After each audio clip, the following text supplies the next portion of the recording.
எனது நண்பர்கள், சகோதரர்கள், முகநூலில் என்னை பின்தொடர்பவர்கள் அனைவர்களுக்கும் எனது அஸ்ஸலாமு அலைக்கும் வரஹ்மத்துல்லாஹி வபரகாத்துஹு. நான் இது வரைக்கும் நிறைய பொது விஷயங்களுக்கெல்லாம் லைவ் போட்டிருக்கேன். இது வரைக்கும் தனியாக நான் வீடியோ பேசி லைவ் போட்டதில்லை. இது லைவும் கிடையாது, லைவ் டவர் பிரச்சனை இருக்கிறதுனால நான் வீடியோவாக போடுறேன். அதாவது நாளை நடக்கக்கூடிய தேர்தல் அதுதான் நமக்கு மிக முக்கியமான ஒரு நாள். வாக்குரிமையை நம்ம இழந்துடக்கூடாது. நம்ம வாக்கை பதிவு செய்யணும், தவற விட்டுறாதீங்க. எல்லாரும் வாக்குப்பதிவு செய்யுங்க. அடுத்ததான் இந்த தேர்தலில் நமது விஜய் ரசிகர்கள் நிறைய பேர் இருக்காங்க. நான் நிறைய விஜயை தாக்கி பதிவுகள்லாம் போட்டுட்டு இருக்கேன் சமீப காலமாக. தேர்தல் அறிவிச்சதுக்கு பிறகு அது பல நண்பர்களுக்கு வருத்தமாக கூட இருக்கும். ஆனால் விஜய் எனக்கு தனிப்பட்ட விதமாக எந்த ஒரு பகையோ அவர் எனக்கு பிடிக்காததோ கிடையாது. எனக்கு அவர் மேலே எந்த தனிப்பட்ட வருத்தமும் கிடையாது. ஆனால் ஒரு பொது விஷயம், ஒரு நாட்டு மக்களுக்கான ஒரு விஷயம் அப்படின்னு வர்றப்போ அவர் ஒரு தவறான பாதையை தேர்ந்தெடுத்திருக்காருங்கிறத சொல்ல வேண்டியது என்னுடைய கடமை. இப்போ நீங்களாம் சொல்றீங்க, ஏன் நடிகர்கள்லாம் சினிமாவுக்கு வரலையா, எம்ஜிஆர் வரலையா, விஜயகாந்த் வரலையான்னு கேட்குறீங்க. வந்தாங்க. எம்ஜிஆர் எப்போ வந்தார்? 1946 அவர் சினிமா நடிக்க ஆரம்பித்தார். அதன் பிறகு தன்னுடைய படங்கள் மூலமாக புரட்சிகரமான கருத்துக்கள் எல்லாம் நிறைய விழிப்புணர்வுகள்லாம் மக்களுக்கு செஞ்சார். பல போராட்டங்கள். அதன் பிறகு திமுகவில் களப்பணியாற்றினார். திமுகவுக்காக எவ்வளோ பிரச்சாரங்கள், எவ்வளோ ஒரு விழிப்புணர்வுகள் எல்லாம் அந்த கட்சியில் அவ்வளோ பாடுபட்டார். அதன் பிறகு ஏற்பட்ட கருத்து வேறுபாட்டால் தான் 1972 தனி கட்சி தொடங்குறாரு. தனி கட்சி தொடங்கி அதுக்கு பிறகு தான் அவர் முதலமைச்சராகி அவர் இன்னும் பல மாதிரியான செயல்களெல்லாம் செஞ்சாருன்றது தெரியும். இதில் என்ன சொல்ல வரேன்னா, அவர் அவ்வளோ ஈஸியாக வந்துடல. அவர் சினிமா நடிகரானார். படத்தின் மூலமாக கருத்துக்களை புரட்சிகர கருத்து தெரிவித்தார். அதன் பின் கட்சியில் தொடங்கி பயணித்தார். அதன் பிறகு தான் கட்சி ஆரம்பித்தார், முதலமைச்சர் ஆனார். அடுத்ததா விஜயகாந்த் சொல்றீங்க. விஜயகாந்த் என்ன பண்ணார்? விஜயகாந்த் வரலையா, எதிர்கட்சி தலைவர் அளவுக்கு வரலையா? விஜயகாந்த் சாதாரணமாக வரல. 1978 சினிமாவுக்காக அலைஞ்சி விஜய் மாதிரி ஈஸியாக நடிச்சு வந்துடல. சினிமா வாய்ப்பு தேடி கம்பெனியாக ஏறி அலைஞ்சி அதன் பிறகு வந்தக்கூடிய வாய்ப்பு ஆரம்ப காலகட்டத்தில் குறைந்த சம்பளமாக இருந்தாலும் 78 சினிமாவுக்கு 4 வருஷத்தில் 1982 ரசிகர் மன்றங்கள் மூலமாக பல நலத்திட்ட உதவிகள் செஞ்சார். அதன் பிறகு எவ்வளவோ 60 இலவச கணினி மையங்கள் அப்படிங்கிற மாதிரி கணினி மையங்கள், மாற்றுத்திறனாளி உதவி, இது மாதிரி ஏகப்பட்டது. இலவச திருமணம், இலவச மண்டபங்கள், ஒரு கிராமமே விஜயகாந்த் பேரை சொல்லுது, அவங்க தான் எங்களுக்கு இடம் கொடுத்தாங்கன்னு. இது மாதிரியான பல கட்ட இதெல்லாம் செஞ்சாரு. சினிமாவில் வர காசு, சினிமா கவர்ச்சியை மட்டுமே நம்பாம சினிமாவை ஒரு இதாக பயன்படுத்திக்காம சினிமாவை தன்னுடைய கருத்துக்கள், புரட்சிகர கருத்துக்கள், சினிமாவில் சிறந்த கதாநாயகி இருக்குன்னு, ஒரு பெரிய மியூசிக் டைரக்டர் இருக்குன்னு, பாட்டு முக்கியம், நகைச்சுவை முக்கியம், கவர்ச்சி முக்கியம் நினைக்காம கருத்துக்கள் போய் சேரணும், மக்கள் விழிப்புணர்வு ஏற்படுத்தணுங்கிற மாதிரி அவருடைய பல படங்களில் லாப நோக்கம் பார்க்காம தன்னுடைய புரட்சிகரமான கருத்துக்கள் முன் வச்சு வந்தாரு. அதன் பிறகுதான் அவர் அரசியல் கட்சி ஆரம்பிச்சாரு. அரசியலுக்கு வரதுக்கு முன்னாடியே தன் சொந்த செலவுல எவ்வளவோ செஞ்சிருக்காரு. இலங்கை பிரச்சனையா இருக்கட்டும், கார்கில் போரா இருக்கட்டும், கும்பகோணம் தீ விபத்தா இருக்கட்டும், எல்லாத்துக்குமே முதல் ஆளா உதவி செய்யறது அவர் தான். ஒரு போராட்டங்கள் சொன்னா காவிரி பிரச்சனையா இருக்கட்டும், வரைஞ்சி கட்டிட்டு போய் இறங்கி போராட்டங்கள்ல உட்கார்ந்தாரு. இதெல்லாம் அரசியலுக்கு வரதுக்கு முன்னாடியே இதெல்லாம் செஞ்சுதான் மக்களே எதிர்பார்த்தாங்க, நீங்களே அரசியலுக்கு வரக்கூடாது அப்படின்னு. அந்த அடிப்படையில் தான் அதுக்கப்புறம் ஒரு வர ஆரம்பிச்சது, கட்சி தொடங்கினது. அதுக்கப்புறம் பெரிய அளவில் எதிர்கட்சி தலைவர் வரைக்கும் ஆனாரு. இன்னைக்கு உயிரோடு இருந்திருந்தா அவர் முதலமைச்சர் ஆகிறதுக்கு கூட அவருக்கு தகுதி இருக்குன்னு சொல்லலாம். அது ஒரு பிரச்சனை. அதனால இந்த நடிகர்கள் ஏன் வரக்கூடாதுங்கிறத நீங்க கேட்டீங்கல்ல, இந்த நடிகர்கள்லாம் நான் சொன்ன இந்த 2 நடிகர்களும் அப்படி போராடி தான் வந்தாங்க. பெரிய அளவில் போராட்டங்கள் எதுவும் பண்ணாம சாதாரணமா மிகப்பெரிய நடிகர் சிவாஜி கணேசன் உடனே வீட்டுக்கு அனுப்பப்பட்டார் கட்சி ஆரம்பிச்சு. ஏன்னா அவர் இதை மாதிரி பாடுபட்டு உழைச்சி ஒரு கட்சி ஆரம்பிக்கல. அவர்லாம் ஒரு பெரிய நடிகருங்கிற ஒரு இதுல மட்டும் வந்தாரு. சார் காங்கிரஸ் அது மாதிரியான கட்சிகளோட இதுல இருந்தாரு. அதை எனக்கு அரசியல் ஃபுல்லா தெரியாது, எனக்கு முழுசா டீட்டெயிலா சொல்ல தெரியாது. எனக்கு தெரிஞ்சதை சொல்றது தவறு இருந்தால் மன்னிச்சுக்கங்க, சரியா? அடுத்துதான் நம்ம வருவோம். தற்போதைய முதல்வர் ஸ்டாலின் என்ன பண்ணலாம்? வாரிசா? கலைஞருக்கு பிறகு இவருக்கு பிறகு ஒரு பையனான்னு கேட்குறீங்க. ஸ்டாலினை பத்தி என்ன தெரியும் உங்களுக்கு? என்ன தெரியும் ஸ்டாலினை பத்தி? அவர் எப்போ அவருடைய திருமணம் ஆச்சு தெரியுமா? 1976 மிசா தெரியுமா? திருமணமான 5 மாசத்துல மிசாங்கிறத இதுல அவரை கைது செஞ்சு சிறையில் அடைச்சி அவ்வளவு கொடுமைகள், அவ்வளவு அடி உத, அவ்வளவு கஷ்டம். 1 வருஷம் சிறையில் இருந்தார். கல்யாணம் பண்ணி புதுமாப்பிள்ள 5 மாசத்துல கட்சிக்காக அவ்வளவுலாம் போராடி அடி உதெல்லாம் வாங்கி அதன் பிறகு பல ஆண்டுகள் கட்சி பொறுப்புல படிப்படியா இருந்து அதன் பிறகுதான் ஸ்டாலின் முதலமைச்சர் ஆயிருக்கிறார். அவரெல்லாம் விமர்சிக்கிறதுக்கு போய் தீய சக்தி அந்த சக்தின்னு சொல்றதுக்குலாம் தகுதியே கிடையாது.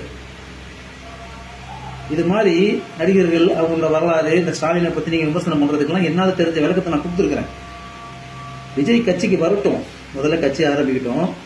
அதுக்கப்புறமா படிப்படியா வந்து தன்னுடைய விஜயகாந்தோட ஒரு இதை சொல்ல மறந்துட்டேன். விஜயகாந்த் வந்து தன்னுடைய கட்சி ரசிகர்களை வந்து உள்ளாட்சி தேர்தல் வெள்ளோட்டமா, அரசியல் வெள்ளோட்டமா ஊராட்சி தேர்தலில் நிக்க வச்சு அதன் மூலமா சில பேர் வெற்றி அடைஞ்சு அதன் பிறகுதான் கட்சி தொடங்குறாரு. நீங்க ஸ்ட்ரைட்டா நேரம் வந்து முதலமைச்சர் ஆயிடும் நான் அப்படிங்கிறீங்க. கட்சி தொடங்குங்க, நலப்பணிகள் செய்யுங்க, களத்துல நீங்க போராடுங்க, மக்கள் பிரச்சனைக்கு குரல் கொடுங்க, இது எல்லாத்தையும் செய்யுங்க. இது எல்லாத்தையும் செஞ்சுட்டு அதன் பிறகு மக்களே எதிர்பார்ப்பாங்க, நீங்க ஏன் அரசியலுக்கு வரக்கூடாது, இவ்வளவு நல்லது செய்றீங்களே அப்படின்ட்டு. அதன் பிறகு வாங்க. அதை விட்டுட்டு போன 5 வருஷத்துக்கு முன்னாடி நடந்த தேர்தலில் திமுக ஆதரவு நீங்க சைக்கிள்ல போவீங்க. அப்பெல்லாம் திமுக தீய சக்தியில தெரியாது. இப்ப உங்களுக்கு கட்சி ஆரம்பிக்கணும், யாரை எதிர்த்து செஞ்சா அரசியல் பண்ணலாம். அதிமுக ஒன்னும் இல்லாத கட்சியா போயிடுச்சு. அப்போ வந்து திமுகவை எதிர்த்தாதான் நம்ம வந்து ஒருவான ஒரு ஆளு தான் இவரு திமுகவே எதிர்க்கிறாரு அப்படிங்கிற மாதிரி எல்லாரும் உங்களுக்கு ஓட்டு போடுவாங்கன்னு நினைச்சீங்க. சரி, நீங்க வந்து ஒரு ஆக்சுவலா உங்களை வந்து எப்படி பார்க்கணும்னா இங்க ஒரு பயந்தாங்கோலிங்கிறது தான் எல்லாருக்கும் தெரியும். அப்படி இருக்கிறப்ப இவ்வளவு பெரிய திமுகவை நீங்க எதிர்க்கிறீங்கன்னா உங்களுக்கு பின்புலம் இல்லாம எதிர்க்கிறீங்களா நீங்க? பிஜேபியை வந்து நீங்க வாயில பிஜேபிங்கிற வார்த்தையே வர மாட்டேங்குது. திமுக திமுக திமுக அதை விட்டா வேற ஒன்றும் தெரியாது இல்லையா உங்களுக்கு? அப்போ நான் என்ன கேட்கறேன்னா, உங்க ரசிகர்களுக்கு இதை கேட்டுக்கிறேன், தயவு செஞ்சு நீங்க வந்து உங்களுடைய வாக்குகளை விஜய்க்கு செலுத்துறாதீங்க. ஏன்னா அவர் வரத்துக்கு வாய்ப்பு இருக்குங்க. நாங்கெல்லாம் சேர்ந்து ஓட்டு போடணும், அவர் முதலமைச்சர் ஆயிடுவாருங்க, அந்த வாய்ப்பை நாங்க இறக்க விரும்பல அப்படிங்கிற மாதிரி இருந்துச்சுன்னா நீங்க விஜய்க்கு ஓட்டு போடுங்க. ஆனா விஜய்க்கு நீங்க ஓட்டு போட்டாலும் அந்த ஓட்டு வந்து காணல் நீர் மாதிரி தான், ஒன்றுத்துக்கும் புண்ணியம் இல்லாம போயிடும். அப்படி புண்ணியம் இல்லாத ஏன் வாக்கு நீங்க செலுத்துறீங்க? நீங்க திமுகவுக்கு வாக்களிங்க. நாளைக்கு வந்து பிரச்சனைகள் வருது, திமுக மூலமாக வந்து மக்களுக்கு வந்து சில கெடுதல்கள் நடக்குது, நாட்டில் அசம்பாவிதம் நடக்குதுன்னா நீங்க ஓட்டு போட நீங்க உரிமையா கேட்கலாம். திமுகவுக்கே ஓட்டு போடாம நான் விஜய்க்கு தான் போடுவோம்னு உங்க வாக்குகளை வீணாக்கிட்டு நாளைக்கு உங்களுக்கு பேசுறதுக்கான தகுதியே இல்லாம போயிடும். சரியா? முதல்ல இந்த தேர்தலில் உள்ள கால நிலவரத்தை புரிஞ்சுக்கங்க. பிஜேபி வந்து தமிழ்நாட்டை வந்து வடமாநிலங்கள் மாதிரி ஆக்குனேன், அது முடியலையே, எப்படியாவது பண்ணிடணும்னு சொல்லிட்டு ஆரம்பத்தில் ரஜினிகாந்த் மூலமா முயற்சி பண்ணாங்க, அவர் தப்பிச்சுக்கிட்டாரு. அடுத்ததா வந்து நேரடியா இல்லாட்டியும் உங்களை பின்ன இருந்து இயக்குறாங்கிறது வந்து அந்த அரசியல் நுணுக்கங்கள் தெரிஞ்ச பல பேர் வந்து இதை யூகிச்சு சொன்ன விஷயங்கள். நாளைக்கு நீங்க ஜெயிச்சு வரீங்க, 40 சீட்டு 30 சீட்டு ஜெயிக்கிறீங்கன்னா கூட நீங்க யாருக்கு சப்போர்ட் பண்ணுவீங்க? நீங்க திமுக சப்போர்ட் பண்ணுவீங்க. பிஜேபி இருக்கிற அதிமுக கூட்டணிக்கு தான் சப்போர்ட் பண்ணுவீங்க நீங்க. அப்ப யாரு உள்ள வருவா? பிஜேபி தானே வரும். அப்ப இது கூட தெரியாத முட்டாளா மக்கள்லாம்? அதனால உங்களெல்லாம் வந்து ஒரு பிரெயின் வாஷ் பண்ணி வச்சிருக்காரு விஜய். ஆக்ரோஷமா சினிமால பேசுற டயலாக் எல்லாம் பேசுனா நீங்க அப்படி மயங்கிடுறீங்க. நான் என்ன கேட்கிறேன், கரூர்ல 41 பேர் செத்தாங்க, விஜய் வந்து தலைதறிக்க ஓடிட்டாரு திருச்சி பக்கம். சரி, அதே வந்து விஜய்க்கு வந்து ஒரு ஸ்கிரிப்ட் கொடுக்கறது சினிமால ஒரு கதை. சார் இந்த கதையில வந்து சார் நீங்க இது மாதிரி இருக்கீங்க, திடீர்னு 41 பேர் செத்துடுறாங்க, நீங்க என்ன பண்றீங்க, தலைதறிக்க ஓடிடுறீங்கன்னு சொன்னா விஜய் ஒத்துப்பாரா? ஓடுற மாதிரி வைக்க கூடாது. நான் ஸ்டேஜில் இருக்கேன், கீழே 41 பேர் செத்துறாங்க, உடனே நான் என்ன பண்றேன்னா அப்படியே ஜம்ப் பண்ணி மேல போற அந்த ஹை வோல்டேஜ் இதை பிடிச்சி அப்படியே பறந்து போய் நேரம் அந்த ஸ்பாட்ல வந்து கீழே கிடக்கிறவங்களும் தூக்கி 2 பேர் தோல்ல தூக்கி 2 பேர் கையில 2 பேர் தூக்கிக்கிட்டு நேரம் நடந்து ஹைவேஸ்ல ஓடி ஹாஸ்பிட்டல் போய் சேர்க்கிற மாதிரி சீன் வைப்பீங்க சினிமாவா இருந்துச்சுன்னா. ஆனா நிஜத்துல அதை நீங்க செஞ்சீங்களா? தப்பிச்சு ஓடுனீங்க. 3 நாள் கழிச்சு இப்படி இப்படி நல்லா எல்லாம் ட்ரிம்லாம் பண்ணிக்கிட்டு மேக்கப் போட்டு ஸ்டாலின் சார், ஸ்டாலின் அங்கிள் அப்படின்னு சொல்லிட்டு வந்து ஒரு சீனை போட்டீங்க. உடனே உங்க தற்கொலைகள்லாம் இது பண்றாங்க. இல்ல பெண்கள்லாம் வந்து என்னென்ன சொல்றாங்க, நான் வந்து விஜய்க்கு பொண்டாட்டியா கூட நான் இருப்பேன், என் புருஷனோட விஜயை தான் பிடிக்கும் அப்படிங்கிற மாதிரி வார்த்தைகள்லாம் சொல்றாங்க. என் புருஷனே டைவர்ஸ் பண்ணிடுவோம் விஜய்க்கு ஓட்டு போடாட்டிங்கன்னு சொல்றாங்க. இதெல்லாம் நீங்க வந்து ஊக்குவிக்கிறீங்களா? என்னைக்காவது ஒரு மறுப்பு தெரிவிச்சீங்களா? என் ரசிகர்களுக்கு, என்னுடைய தொண்டர்களுக்கு, இதுல இருக்கக்கூடிய மகளிருக்குலாம் நான் ஒரு விஷயம் சொல்லிக்கிறேன், தயவு செஞ்சு வந்து கேவலப்படுத்தாதீங்க. பெண்களுக்குன்னு சொல்லிட்டு ஒரு சில இதெல்லாம் இருக்குது, அந்த இதை கெடுத்துறாதீங்க. நீங்க எல்லாம் என் சகோதரி தான், என் தாய், என் சகோதரி மாதிரி தான் நீங்க எல்லாம் சொல்லி ஏன் சொல்ல வேண்டியது தானே? ஏன் அதை ஊக்குவிக்கிறீங்க? அதாவது இப்ப கூட பாருங்க, தேர்தலில் வந்து உங்களுக்கு பாரகமான ரிசல்ட் வந்துருச்சுன்னா எத்தனை பேர் தற்கொலை பண்ணி சாவ போறாங்கன்னு தெரியல, எத்தனை குடும்பம் நடுத்தூர்ல நிக்க போகுதுன்னு தெரியல. அதை பத்தி உங்களுக்கு என்ன கவலை? நீங்க உங்க குடும்பத்தை பத்தியே கவலைப்படலாங்கிறப்ப நீங்க அடுத்த குடும்பத்தை பத்தி கவலைப்பட மாட்டீங்க. அதனால தயவு செஞ்சு விஜய் ரசிகர்கள்லாம் யோசிங்க. விஜய் உங்களுக்கு பிடிக்குமா? தாராளமா நீங்க வந்து விஜய் ரசிங்க. இன்னும் ஒன்று சொல்றேன், விஜய் உங்களுக்கு உண்மையிலே பிடிக்கும், சினிமாவில் உள்ள விஜய் தான் உங்களுக்கு பிடிக்கும்னு சொன்னா விஜய்க்கு ஓட்டு போடாதீங்க. ஏன்னா விஜய்க்கு ஓட்டு போட்டு முதலமைச்சர் ஆயிட்டாருன்னா அவர் திரும்பி சினிமா நடிக்க மாட்டாரு. உங்களுக்கு விஜய் பிடிக்கும், கடைசி வரைக்கும் விஜயோட நடனம், டான்ஸ், பாட்டு, சீனு, டைலாக் எல்லாம் பார்க்கணும்னு ஆசைப்பட்டீங்கன்னா விஜய்க்கு ஓட்டு போடாதீங்க, தோக்கடிச்சிருங்க. திரும்பி சினிமாவுக்கு வந்துருவாரு, இன்னும் சினிமாவில் 10 வருஷம் 20 வருஷம் நடிப்பாரு, நீங்க தியேட்டர்ல போய் பார்த்து ரசிக்கலாம். சரியா? ஆனா ஓட்டு போட்டீங்கன்னா நீங்களே விஜய்க்கு செய்யறது துரோகம். நீங்க விஜய்க்கு ஓட்டு போட்டீங்கன்னா 2 கட்டான ஆக்கி சினிமாவும் இல்லாம அரசியலும் இல்லாம ஆளை காலி பண்ணி நாட்டை விட்டே ஓட வச்சிருவீங்க. நீங்க விஜய்க்கு நீங்க உண்மையிலேயே ஏதாவது பண்ணணும்னு விஜய் ரசிகர்கள் நினைச்சீங்கன்னா நீங்க வந்து விஜய்க்கு ஓட்டு போடாதீங்க. அவர் என்ன பண்ணுவாருன்னா ஒரு 4 நாள் 10 நாள் ரெஸ்ட் எடுத்துட்டு திரும்பி சினிமா நடிக்க போயிடுவாரு. நீங்களும் தியேட்டர்ல போய் பார்த்து ரசிக்கலாம். அதை விட்டு ஓட்டு போட்டுட்டு 2 நாட்டான ஆத்துல பாதி சேத்துல பாதி காலை வைக்க விட்டு நடுவுல குப்பர் அடிச்சு உளுந்து நாட்டை விட்டே ஓடுற நிலைமைக்கு விஜய் ஆளாக்கிடாதீங்க. இதுதான் உங்களுக்கு என்னோட வேண்டுதல். இது கூட நான் விஜய்க்காக தான் சொல்றேன்.